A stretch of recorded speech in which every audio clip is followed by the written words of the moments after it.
નમસ્કાર દર્શક મિત્રો, હું છું રૂપલ વણિજિયા. સંપૂર્ણ ન્યૂઝમાં આપનું સ્વાગત. બનાસકાંઠા એલસીબી પોલીસે ખીમત ગામની સીમમાં પ્રેરણા ઘરની બાજુમાં રોડ ઉપર બનાવેલ પાણી નિકાલના નાળા પર ખેતરની વાડમાં ગેરકાયદેસર દારૂની બોટલો રાખતા પોલીસે રેડ દરમિયાન ઝડપી પાડી છે.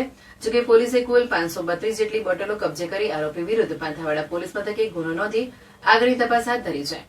બનાસકાંઠા જિલ્લા પોલીસ અધિક્ષક અક્ષયરાજ મકવાણા જિલ્લામાં દારૂની પ્રવૃત્તિ નિસ્તનાબૂદ થાય તે અંગે કડક અમલવારી કરવા સૂચના મુજબ LCB staff Panthawada police station વિસ્તારમાં પેટ્રોલિંગમાં હતા. તે દરમિયાન ખીમત ગામે આવતા બાતમી હકીકત મળેલ કે કમલેશસિંહ કીતુભા સોલંકી રહેઠાણ ખીમત ગામની સીમ ધાનેરાવાળો પોતાના કબજા ભોગવટાના ખેતરમાં બનાવેલ રહેણા ઘરની બાજુમાં રોડ ઉપર બનાવેલ પાણી નીકળવાના નાળા તેમજ ખેતરની વાડમાં ગેરકાયદેસર દારૂની બોટલો તેમજ બિયર ટીન રાખી વેચાણ કરે છે. જે હકીકત આધારે રેડ કરતા ભારતીય બનાવટના વિદેશી દારૂની કુલ બોટલ તેમજ બિયર ટીન મળીને કુલ 532 બોટલો જેની કિંમત ₹61,080નો મુદ્દામાલ કબજે કરી આરોપી વિરુદ્ધમાં પાંથાવાડા પોલીસ સ્ટેશન ખાતે કાર્યવાહી કરવામાં આવી છે.